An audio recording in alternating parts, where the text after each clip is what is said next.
Thank you very much for joining us. My name is Matias Guerrero. I am the French for International Business Coordinator at Georgia State University, and I will be moderating this panel with the U.S. Department of Commerce. And with me, I have Priscilla Scarpacci, a graduate student in the French Master's Program at GSU. On behalf of the Atlanta Global Studies Center and the Center for Urban Language Teaching and Research, I'd like to welcome you to GSU's Global Careers Series. This series brings together globally minded organizations to talk to students about the rewarding opportunities that await them.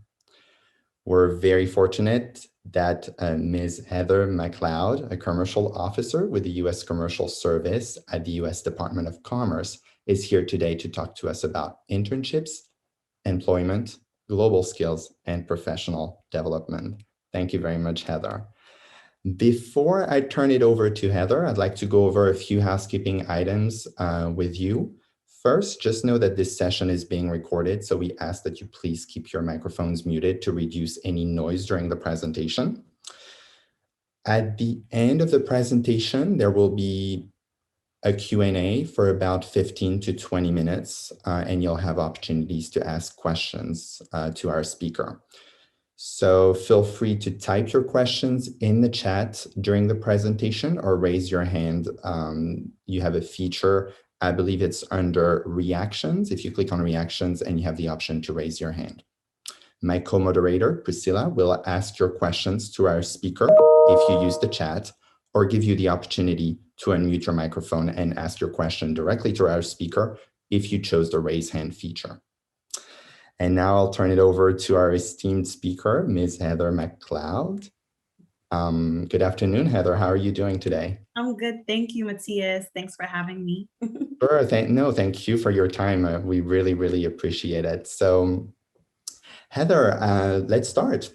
I know you have a lot of experience in international trade, international security, international development. Mm-hmm. Do you think you could tell us a little bit more about yourself? I think our audience would love to hear more about you, your current position, your past experiences, so they have a better understanding of how you got where you are today. Mm-hmm. Okay, thank you, Matias. Welcome, everyone. Thank you so much for your interest in the U.S. Department of Commerce and learning about careers, not only with commerce, but also overseas with the Foreign Commercial Service. So thank you for your interest first and foremost. As Matias said, my name is Heather Mccloud, and I am now a commercial officer with the U.S. Department of Commerce.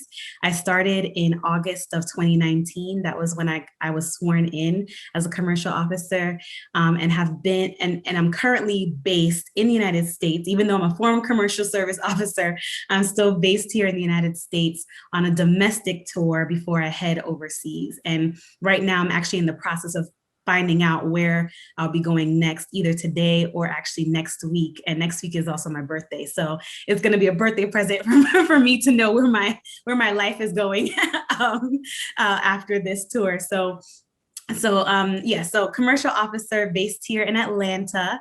And prior to coming to Department of Commerce, I started my career, actually been with the federal government since graduating grad school. And I started out with the U.S. Department of Homeland Security in their Office of Policy. I spent 5 years there. And then I transferred to U.S. Customs and Border Protection, where I was in their Office of International Affairs. And there I had wore a couple of different hats. I was the Kenya desk officer, which meant that any sort of policy or border security policy that we were looking at in Kenya, I was the point person for all of our programming. And then I was also the Mexico desk officer, which, as you can imagine, was a lot when talking about Customs and Border Protection and Mexico. You can imagine that was a lot. And then I became the Middle East branch chief for all of our Middle East programming when it came to border security, international trade, for Customs and Border Protection. So when I was there, when I was in CBP, I wanted to definitely live and work abroad on a more long-term basis. And so that's what drew me to the Foreign Commercial Service. I eventually ended up getting a job as a commercial officer. So here I am today, and loving, want to definitely answer any questions you have about getting into an international career. But one thing I would say is that, I always knew that I wanted to live and work overseas, but it took me a while to get to that point. And along the way, there were opportunities that I had on a domestic side to still work on international affairs, and still get that overseas experience, even though I didn't live overseas. So I want to say that there's still a lot of opportunity, even though you're not necessarily a foreign service officer. There's still a lot of opportunity on the domestic side to do international affairs and to do a job that has an international focus. Wonderful. Thanks, Heather. Do you have any, so that's exciting, a birthday and working abroad. That's wonderful. Oh, I know. We'll see. I'll definitely let Christy and you guys know where I get posted. And someone asked me about my graduate major. I actually majored in international development and a minor in economic development. So, and my focus of, my regional focus was Africa. So if that gives you any idea, I studied international development, but went into international security. So, as long as you have the skill sets, it doesn't necessarily matter which area you're focusing on, as long as you have the skill sets. Wonderful. And we'll have the opportunity to talk more about those skills. Any ideas where you're going to end up, or is really too soon to tell? It's really, well, one of the things for the Foreign Service is that you have to be worldwide available.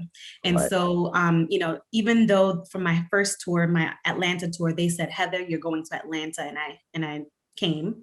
Now I have a choice. You can do what they call a bid list, and you have 8 choices that you can submit and write why you're the best qualified to be in those countries that you put on your bid list. But they always say, based on the needs of the service and based on worldwide assignments. So you have to know, even going in, even though you're choosing, it's still really up to the needs of the service. So it's really an open book. I don't know. I really don't know. Well, let's see. We're yes. ready to find out. So I'll just move on to my next question, Heather. And I see questions starting to pop out in the chat. We're not ignoring you. We'll ask your questions to Heather during the Q&A. So, well, thank you for sharing your fascinating and impressive career with us. Now that's okay, I would like to focus a little bit more on your current position. And like you said, since August 2019, I believe you have been working for the Foreign Commercial Service, a service within the U.S. Department of Commerce. Could you please tell us more about what is the Foreign Commercial Service and what is it exactly that you do for them? Sure. So the Foreign Commercial Service is one of 4 federal agencies that is congressionally mandated to be in the embassies and consulates overseas. So the other 3 are, of course, everyone knows the State Department. They're the ones that govern, U.S. policy in different countries and man the embassies and the consulates. There's also the U.S. Agency for International Development, USAID. They have a foreign service. And then also the U.S. Department of Agriculture. Not a lot of people know this, but they have the Foreign Agriculture Service. And then here comes Department of Commerce with the Foreign Commercial Service. The Foreign Commercial Service's mission is to help U.S. exporters or U.S. businesses export overseas. And the way that we do that is we have a 2-pronged approach. First is on the domestic side, which is where I am sitting right now, we have about 100 U.S. export assistance centers across the country. So in major cities across the country, we have what we call a U.S. Export Assistance Center, or USAC for short. And this is the first place where U.S. businesses come to start to begin to think about their export strategy. So on a day-to-day basis, I act act kind of like a consultant for US businesses, helping them think about, okay, where do they want to go? Why do they want to go there? Is it smart for them to go there in terms of, is there a market for their product or service in that country? Also figuring out what makes their product or service different from other people who are also in this space, or other companies also in this space. And then who are the specific end users? So who would be the target population that we're looking for to use your product in that country? So we help walk them through that process or those questions, and then also help them walk through, okay, now that we have an idea of what you have to offer and kind of an idea as to where you want to go, that's when the other part of the approach, which is having commercial officers on the ground in those countries, in about 77 consulates and embassies abroad. Those are the people who are actually, they know what's going on the ground. They have an idea as to the market entry strategy. They have an idea as to who are the important and key players in that country. And then the main thing is that they understand, they do the matchmaking. So US business needs to be matched with a partner, a viable partner in that foreign country, and make sure that that foreign partner, that they do what they say that they do, that they are who they say that they are, that they're located where they say that they're located, so that it prevents any kind of fraud, and try to mitigate those kind of risks. US businesses do not like operating, or businesses for that matter, do not like operating with uncertainty, and do not like operating where there is an unknown. And so the extent that we can mitigate that risk or that unknown by providing viable partners, that's the essence of the commercial service, making those connections so that US businesses can export. And then the whole point of that is that in creating more of a demand for US products and US services, it increases the bottom line of the US business, which we hope ultimately translates into more US jobs and opportunities. So that's the foreign commercial service in a nutshell. Remember, two-pronged approach. We have 100 offices throughout the country here in at the U.S. Export Assistance Centers, and we have commercial officers abroad with, of course, locally trained staff who are also the eyes and ears for us as well on the ground in different consulates and embassies overseas. And that's where I'll be going when I find out next week. So, so that's the gist of the foreign commercial service. Wonderful. Thanks, Heather, for the very detailed response. And thanks also for contributing to the growth of our economy and for helping our local businesses expand internationally. I think this is critical to do so in our globalized world. Now that we have a better understanding of what you do for the foreign commercial service, could you tell our audience why they should choose a career as a commercial officer? In other words, why is it such an interesting career to pursue? If you like moving around every 2 or 3 years, if you like being in different cultural environments, if you thrive off of that, if you have a personality that's adaptable, that is open and willing to learn new languages, and absorb new places, then this is the opportunity for you. A lot of people don't know, but the Foreign Service, whether through state, through USAID, or through the Agricultural Service, provides a lot of benefits. And some people would say, okay, a federal government job doesn't really pay you that much compared to a private sector job. But I would encourage you to look at the full compensation benefits package when it comes to weighing options in the federal government versus the private sector. And specifically with the Foreign Service, you have the ability to learn a language. You get paid to learn a language. You get paid to, when you move overseas, the the government helps pay for your things to be moved with you. If you have school age kids, they are able to receive good quality education for free at international schools overseas. And then also when you are overseas, since you're in embassy housing, this is a huge plus, is that you don't have to pay monthly rent, and so all of that, those benefits kind of outweigh, or should be weighed in with your calculus when you're thinking about a private sector job and a federal government job. But I would say the main thing is, if you are gung-ho about public service and also about international travel and international affairs and representing your government abroad, then this is definitely the career for you. Wonderful. That sounds great. I'll move on to my next question.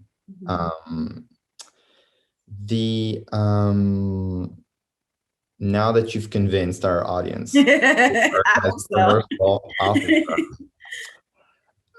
who and what kind of a person, and I'm thinking in terms of skills, of knowledge, of competence, is the U.S. Department of Commerce, and more specifically, the Foreign Commercial Service, looking for? Thank you. That's a good question. I get asked this question a good amount. So for the foreign commercial service, the main skills that they're looking for in a commercial officer is someone who can lead a meeting or facilitate a meeting.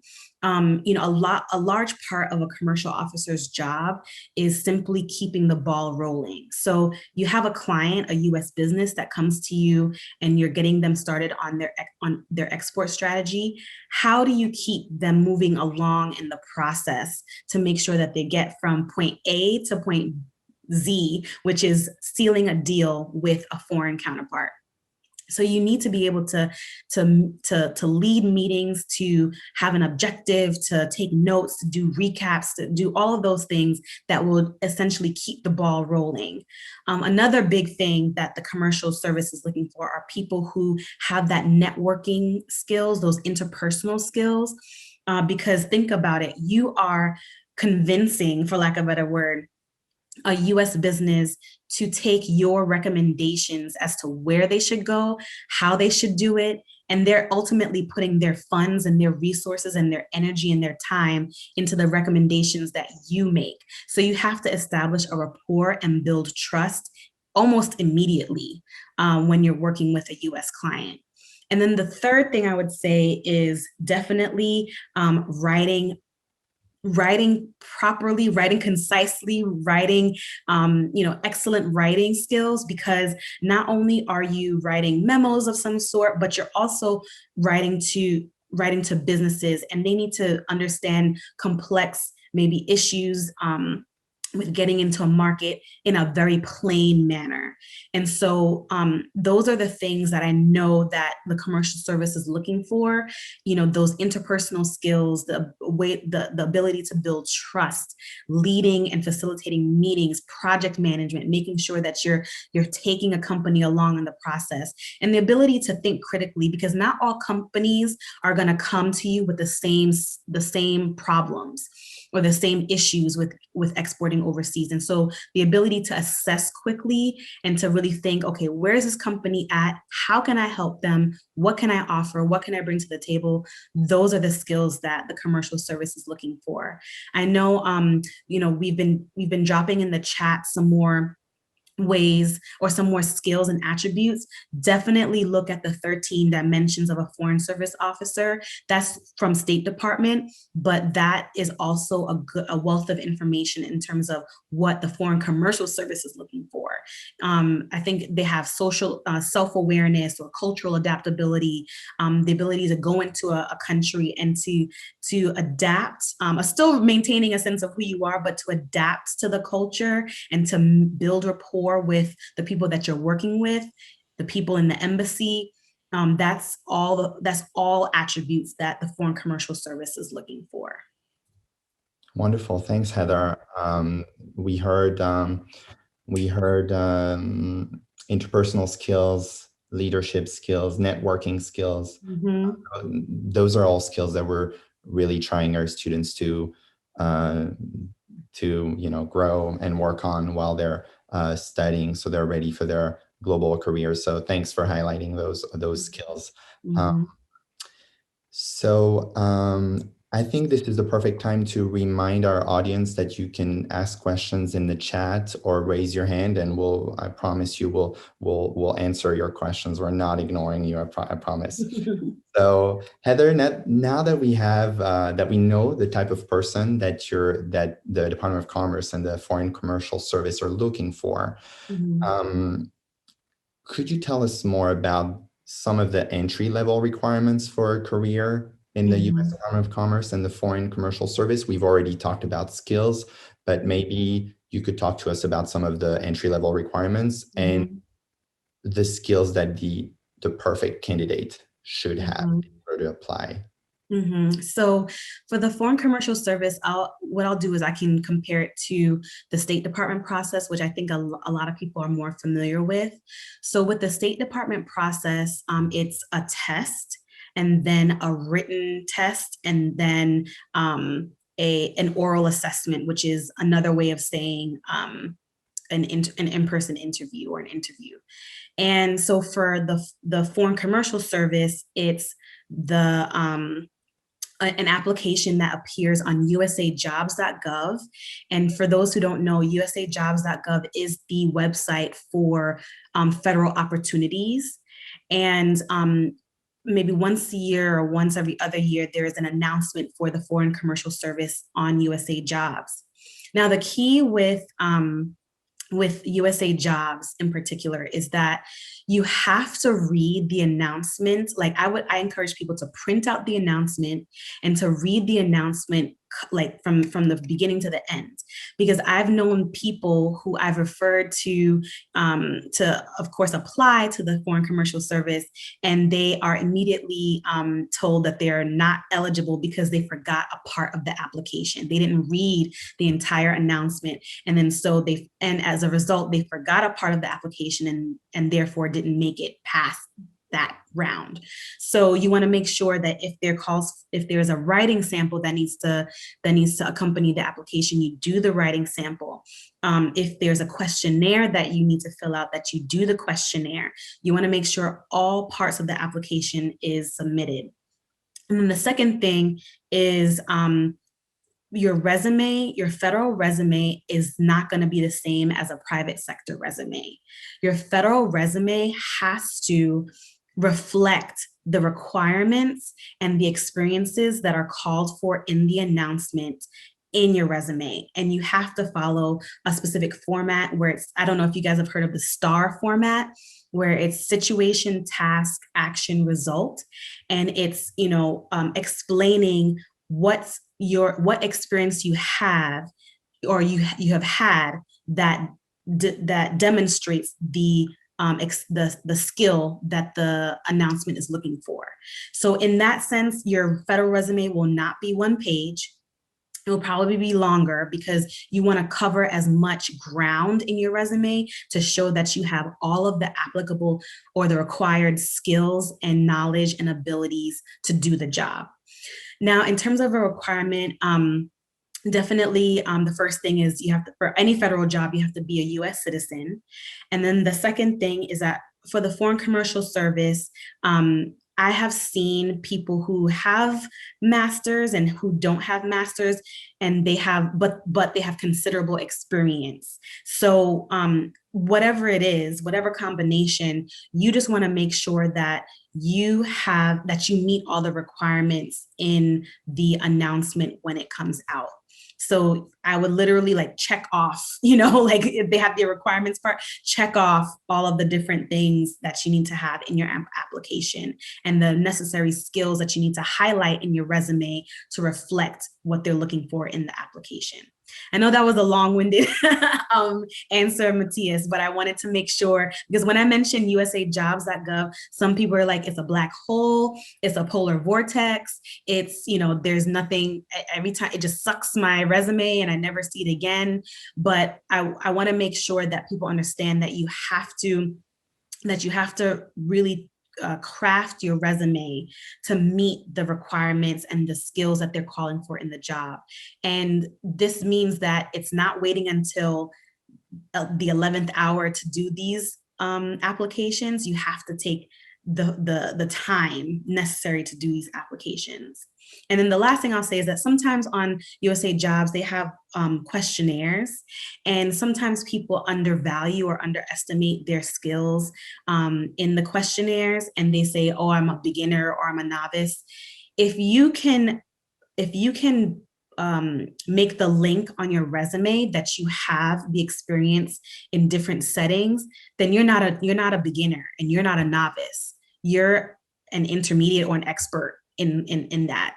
And so give yourself the credit where credit's due, especially when you can back it up in your resume, and don't undervalue yourself, because when you do that, you score lower on the questionnaire, and there's a certain cutoff point where you don't even make it to the next round because you scored lower on the questionnaire.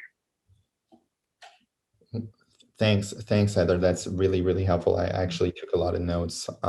This is very, and it's a lot. I know it's a lot, but I know I can see people like, oh, USA Jobs, but there is a way to work USA Jobs. Is just figuring out. And then one more thing: if you are graduating from grad school, you are a GS9.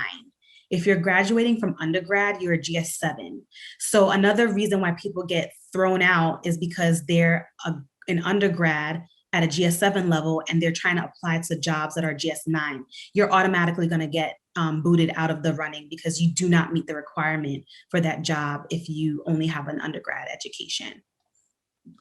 Okay, well, that's good to know. So yeah, make sure that you read the application and all the requirements and the format of your resume, if I understand you correctly, is very, there's a very specific federal format. You called it, it's called the STAR format? STAR, yeah, STAR, okay. Situation, task, action, result.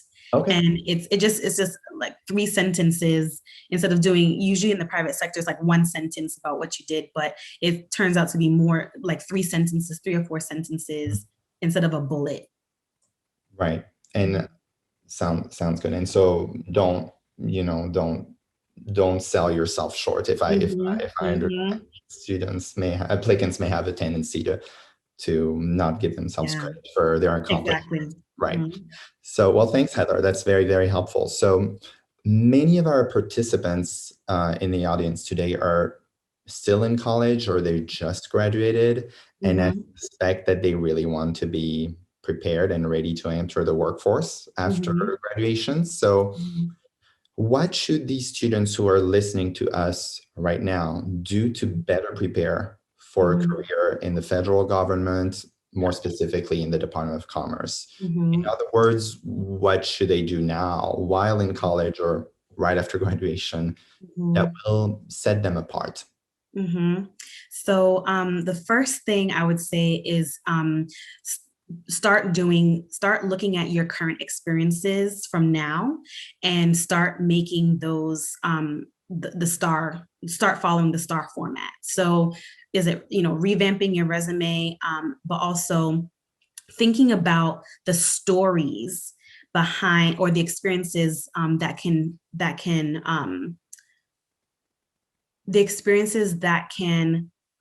highlight different competencies. So what are the experiences that highlight your leadership skills? What are the experiences that highlight the fact that you work on teams and can lead a project or be on a team and be a good team player? What are the experiences that show that you know how to handle a conflict? Because inevitably, when you're looking for a job and also, for your resume, you will get asked these questions like, tell me about a time where, you had a troublesome team member? How did you work through it, and what was the result? And so you want to start from now preparing for those interviews, preparing your resume to reflect all of those experiences that deal with leadership, that deal with teamwork, that deal with interpersonal skills, that deal with project management and writing. You want to start cultivating what I like to call a bank of stories, so that you're starting to prepare yourself for those interviews and for your resume. The second thing I would say is be creative about where you get your experiences. So I saw that there was put up in the chat 2 opportunities for internships. The virtual student federal service program is an excellent bank of project-based internships throughout the federal government, that it's all virtual and it's all project-based. So you're focusing on one specific thing. It has to be based on publicly available information and not confidential, because the whole internship is virtual and we're not doing clearances and things of that nature, since it's not in person. So it has to be of a certain nature, but it still gives you experience into, working on a federal project, working for a specific agency, and then using that to network. So I would say that's my third thing, is definitely networking. I made the mistake of waiting until I graduated to start looking for a job. And actually, I didn't even start looking for a job. It was like, I was like, I'm free. I'm gonna go in and travel and stuff like that. But then reality hit, and I was like, okay, I need a job. And the way that I got my first job, I worked on Capitol Hill for this Senator Dick Durbin. And the way that I got my first job was through alumni connections. And so definitely use your alumni as a starting board, as a springboard to tapping into their network, because the only way that you'll know what opportunities exist is by, one, coming to things like this, but also by talking to people and putting your name out there and getting an idea and a feel for what's available. And then my fourth thing is when you're thinking about your career strategy, is to think about it in terms of buckets or angles or whatever you want to call it. But if you're interested in international affairs, there's more than one way to do international affairs, whether it be in the private sector or in the federal government. And so you can think about nonprofit organizations, think tanks, the philanthropic arms of major organizations like the Bill and Melinda Gates Foundation. You can think about different angles to still get you towards that goal, and then put your eggs in different baskets, so that if one thing falls through, you still have another thing to lean on. And that happened to me. I was banking on the State Department, banking on passing that oral assessment. I made it through the other 2 tests, and only to fail the oral assessment and not make it through. But thank God, I had another opportunity with Department of Homeland Security, kind of like slowly percolating in the background. And that's actually what I ended up taking after graduating. So yes, different, look at the internships, network, start thinking about your bank of stories, and making sure that you are thinking about your career search in terms of angles, baskets, more than one option. You want to keep your options open. Thanks, Heather. That's really, really helpful. Any advice for students who are interested in pursuing careers in the Foreign Service more broadly? Yeah, for the Foreign Service, definitely. If you can study abroad, definitely study abroad. If you can learn, it's not a requirement to learn another language for the Foreign Service, because they teach you and they pay you to learn a foreign language. But it does, yeah, I know. But it does help to have another foreign language under your belt. Thank you for putting up the part about the fellowships. There are specific fellowships for students who are going from undergrad to graduate school that are feeder programs into the Foreign Service. And in the chat, Priscilla put up three fellowships, the Payne, the Pickering, and the Rangel fellowships that are very good in preparing you to take that foreign service test. It's all through state and USAID. The Foreign Commercial Service does not have a fellowship right now, but hopefully in the future we will. But those three fellowships are excellent because they pay for your graduate school opportunity. They pay for your internships in the summer, and it's excellent way to get into the foreign service, as a part of a cohort. And then also, if you're specifically interested in USAID and US Department of State, there are diplomats in residence across the country. Priscilla put in the chat the diplomat in residence who serves the Georgia or the southern region of the United States. And I know them. They're very good, and they can guide you and help you navigate the test, know when the test is coming up, know when the announcements are coming up, and they're an incredible resource. Alexius represents USAID, and she's the development diplomat in residence, and Alan is the State Department diplomat in residence. And Alexius is based at Morehouse, and Alan is based at Spelman, but they serve the whole southern region. So those are key resources that for the Foreign Service specifically that you can tap into. And also Priscilla will put in my LinkedIn profile. If you have further questions about Foreign Commercial Service, I'll be happy to assist. Wonderful, thanks. So there are many opportunities for our students. We have a few minutes left before we move on to the Q&A. So I would like to ask you one more question. So now that our audience knows about the Foreign Commercial Service, that they know why they should pursue a career as a commercial officer, and most importantly, what it takes to pursue such careers, do you think you could walk us through the application process? I know we've already talked about the oral assessment and USA Jobs, but if you could just walk us through, and that will be my last question, through that process. Definitely.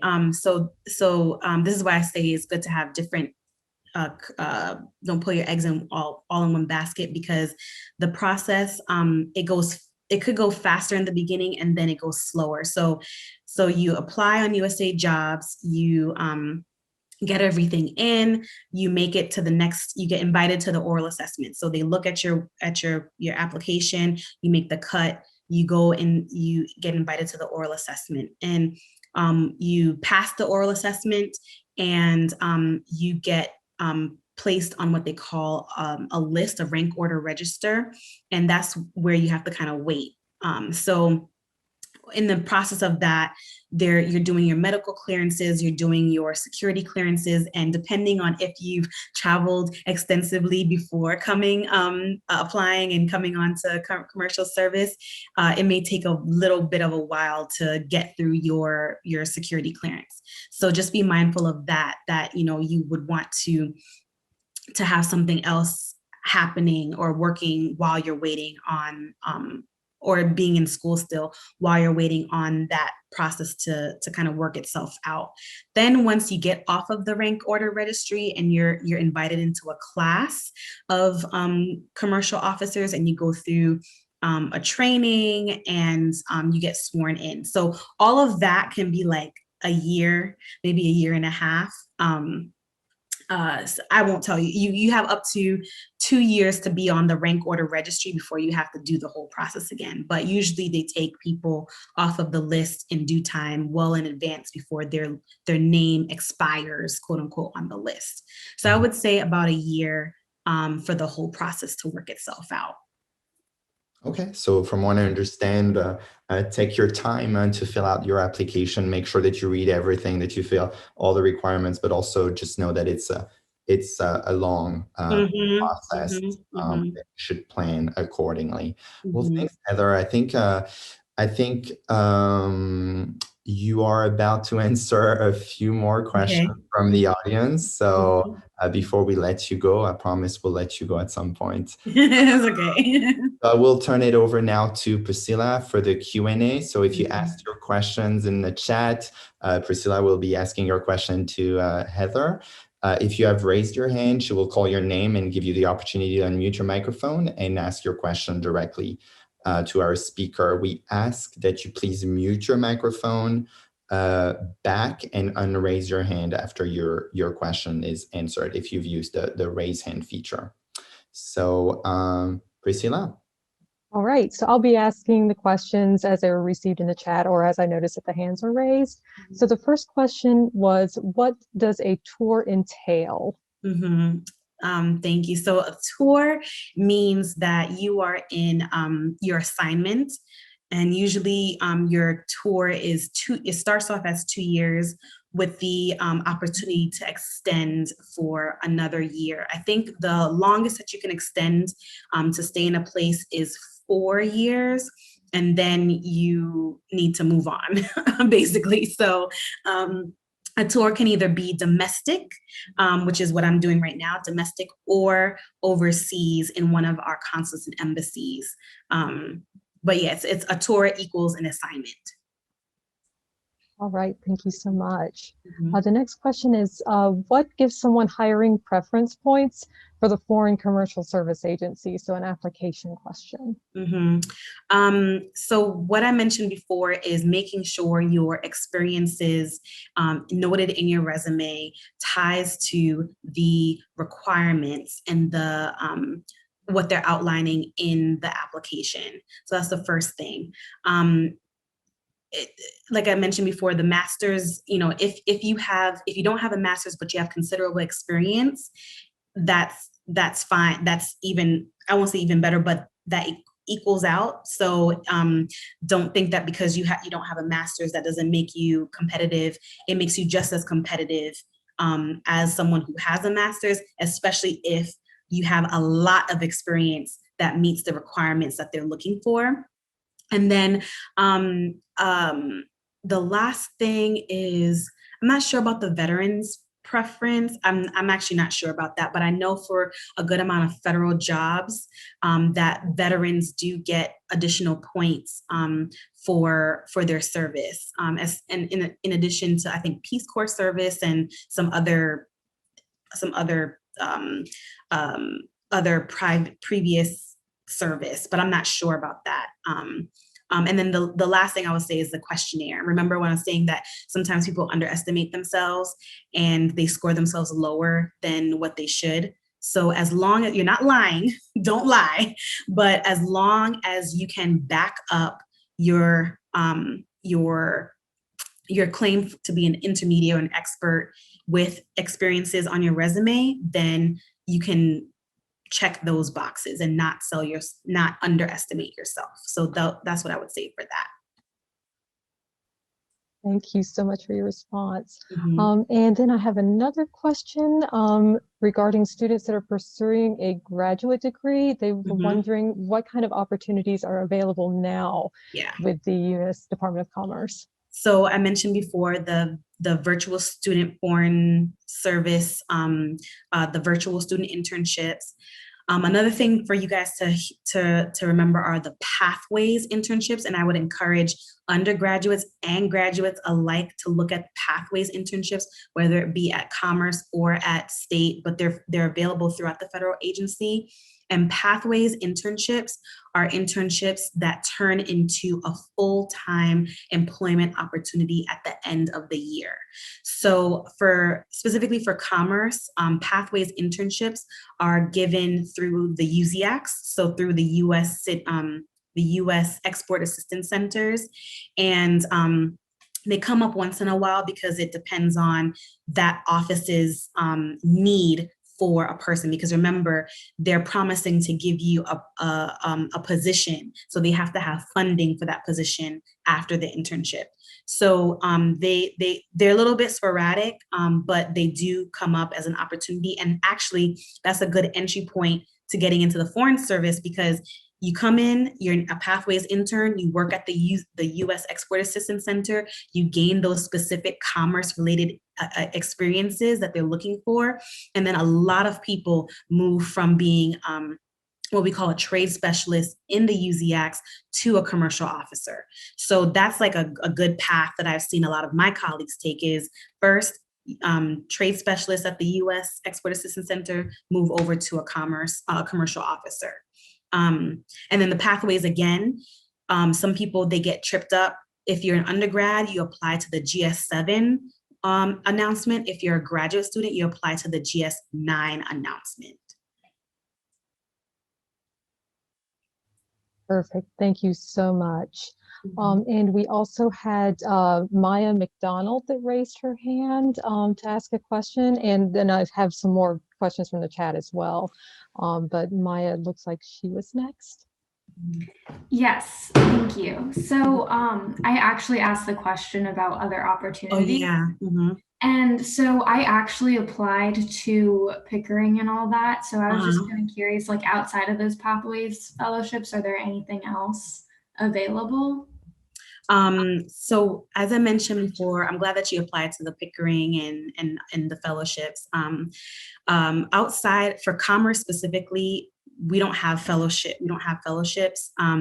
It's mainly getting an internship, a virtual internship, or the Pathways internship program for commerce specifically. So those are the two ways that I've seen that I've seen people come in. And then usually people transition from the UZX to the Foreign Commercial Service. So I didn't follow that route. I had a previous federal career before getting into Commerce Department, but that's what I've usually seen.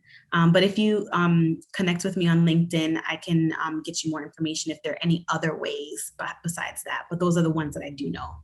Perfect. Thank you. And I also just wanted to say thank you for your insight on the STAR format. I actually work on campus for the Office of Career Services, and we're always telling students about STAR formats, networking, and tailoring your resume. So it's really cool to hear you talk about how you guys utilize that too. Because people think that, with the federal resumes that it's all about keywords, but it's not just keywords. It's you showing that you have the experiences that they're looking for and taking out the guesswork. HR people don't like guessing. So the more that you can draw the line for them, that you have the experience and the clearer it is, the easier it is going to be for you. Thanks, Maya. Thank you. Okay, perfect. The next question we had was, what are the top U.S. business sectors abroad? That's a big question, but I'll try to answer that. So you'll find all U.S. business sectors overseas. By region, definitely energy, oil, gas is a huge sector. Advanced manufacturing, that's a sector that I've been really particularly involved in. And advanced manufacturing could be, I've worked with a client who sells gaskets, oil pipelines, and fluid sealants for breweries and and also in hospitals. And then on the other side to augmented reality, virtual reality, and that kind of technology. So advanced manufacturing covers a huge gamut, and you'll find US businesses in every part. Another sector that people don't think about is education, and that's a different kind of export for us. That export is bringing international students to the United States to study. And that is a huge sector that we focus on promoting our US universities and colleges to attract foreign students to educate themselves here. And another one is, of course, pharmaceuticals. Pharmaceuticals is a huge sector, and also environmental. And we know with this new administration, renewables and environmental technology is going to be a premium that we're trying to highlight. So those are the ones that I can think of that we have a competitive advantage in. Design and construction is another one. But the main thing that I've been seeing so far is that we are U.S. businesses not only want to do business with foreign companies, but they're engaged in knowledge transfer. So it's not just U.S. companies coming in and doing something and then leaving. It's a lot of creating or enhancing the opportunities for local businesses in those countries to then be able to use the technology that we're bringing, So that's the business sectors in a nutshell. I hope that, Ashley, I got your question, got to the heart of your question, but I'm involved in, I forgot automotive too. Automotive and advanced manufacturing are my the top industries that I help clients with, and textiles. I just named a lot, but we're involved in a lot. That is very true. So the next question we had was someone wondering what is the difference between what commercial service officers and trade specialists do in the Commerce Department in Washington, and what they do in the offices throughout the world. Very good question. So in the US field, you have people who are in the US Export Assistance Centers, and you have trade specialists. They're the people who they're there no matter what. They are in the Atlanta office or they're in the Los Angeles office. That's where they live. They stay there. They have their sectors that they have expertise on, and that's they're helping US businesses day in, day out in that USIAC. Commercial officers could be placed in a domestic office, but our main mission is to be in the embassies overseas. So when a trade specialist has helped develop the strategy for a US company or business and has identified the right market that they should go to, that's when the commercial officer takes it from there. And that's when they start the process of finding a partner on the ground, or facilitating the meeting, or facilitating the market entry strategy for that company in that country. And then the people in Washington, D.C., they're more of the policy experts. So, they're helping to keep us big picture connected with the executive, with the office of the president and the policies that the administration is wanting us to focus on. So they help us to keep in track. And also, if there are any overarching trade barriers or any overarching thing that makes it hard for U.S. businesses to do business in that country, we definitely call in desk officers. We definitely call in the people at headquarters to give us the big picture thinking, and also to help us push through some of those trade barriers when we see them. Perfect. And the next question kind of ties into your response. It was, do companies ever consult you about moving their headquarters to a particular location abroad, and what might factor into your response?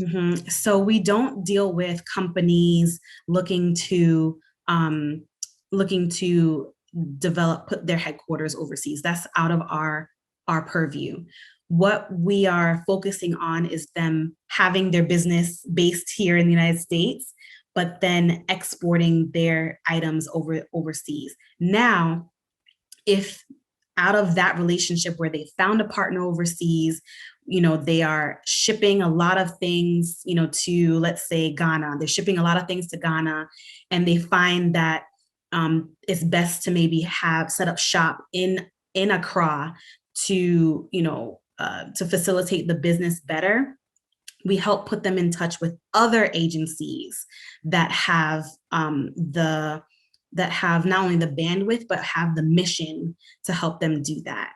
And so that's where we hand it off, to other agencies, maybe the U.S. Trade and Development Administration or the Development Finance Corporation. We hand it off to the appropriate agency for them to help. We just don't say, oh, we don't do that. you're on your own, we help facilitate or point them in the right direction where they can find that help. Okay, the next question was from a personal experience. So what's your favorite memory from your time abroad, or your top three if you can't pick? Okay. Well, I got a chance to visit the Oprah Winfrey School for Girls in South Africa. That was amazing. And I doing safari in Kenya. I can never go to a zoo after going on a safari. And what's another one? Going to the beach and eating like wonderful food in Cape Verde. Those are my three best memories. But that's just to say that when you go abroad, if that's the kind of experience that you're looking for, and this is the kind of career that you're looking for, you will find beauty in any place that you go. And so that's, going back to my bidding, I told myself, Heather, it doesn't matter where you get placed, because wherever you go, you'll be able to find beauty in that place and be able to thrive. And I genuinely believe that for myself. And I believe that for you guys, when you're thinking about the Foreign Service, that's how you have to think. And also think that it's a lifestyle. It's not just a job. It's not just a career. It's a lifestyle. And you have to make sure, if you have families, that they're on board with that as well. And, I've also heard that when you're doing your bidding, you bid with your family. You ask them where they want to go, where do they think they would like to go? Because if they're not happy in that country, you're not going to be happy in that country doing your job. So it's a lifestyle that you're committing to. I saw Ebby did a hand clap. That's funny. Okay, and the next question was the Foreign Commercial Service your major career goal, or was it something you stumbled upon through your professional journey? I'll give you the short answer to that, which is, I'm an anomaly. I am an anomaly. And I applied for the Foreign Commercial Service. Remember I was telling you eggs in different baskets? I applied for the Foreign Commercial Service after I got a job with Homeland Security. And that was back in 2012. And I did the process. I did the oral assessment, got on the list in 2013, but because of budget cuts, furloughs, hiring freezes ×2, I stayed on the rank order registry. I stood on that list. And it wasn't until 2018 or 2019 where they were like, okay, we can take you off the list. And so I'm an anomaly. I had to actually really think about it, because I was already a mid-level manager with Customs and Border Protection, and I had to be an entry-level person taking this job. And so I had to really tell myself, why am I doing this? And a good mentor said to me, she was like, Heather, she gave me 3 questions. She was like, why did you apply in the first place? What are you leaving behind? And what would you be going to? And once she gave me those 3 questions, it became crystal clear that I needed to leave CBP and go to commerce, because I've always wanted to do something like this. I've always wanted to live and work abroad, and I just need to be reminded of that. So I guess I stumbled on it, but it just took time, and I'm actually glad the way how it worked out, because I got to have a lot of federal experience before going into this job, which I think makes me a stronger worker for the Foreign Commercial Service. I am so sorry. It is almost 1 o'clock and we have to let our speaker go. So I know there's more questions in the chat. I believe, Priscilla, you provided the LinkedIn link for Heather's a LinkedIn account. So if you want to reach out to Heather, you can do so.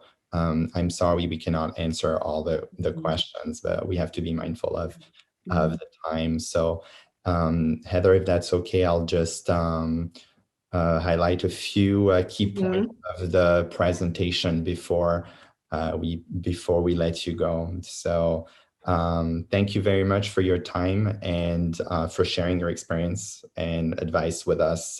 We really, really appreciate it. So I'll just highlight a few key points.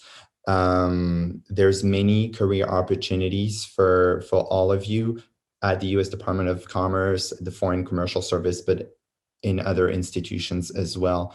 And Heather highlighted the many benefits of the job. Don't just look at the salary in itself. There's many benefits that come with the job.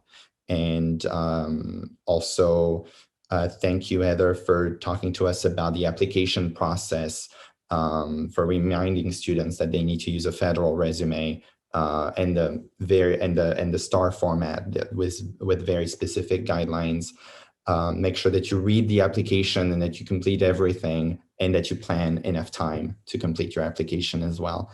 And I thought it was really interesting when you talked about those the advice that you have for students, for applicants. You know, invite them to think broadly and not put all their eggs in the same basket, and be creative with their experience. Yes. And I thought one point that you made was really, really interesting, and is to really show evidence of your skills and your experience. So really think about what you can say, what you can do to convince the recruiters, and don't forget networking as well. That's a really important aspect of the job. And I think don't underestimate yourself was also great advice that you had, Heather, for our students. And thanks also for the skills,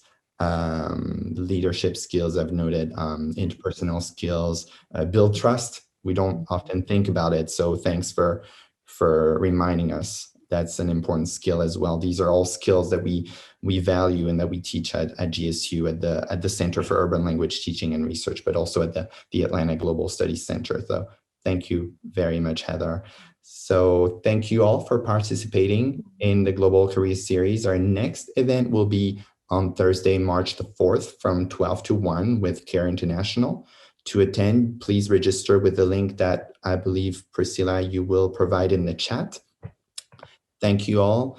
And thank you, Ms. Heather Mccloud, and please stay safe. Thank you. Thanks, everyone. Have a good rest of the day. You too. Bye-bye.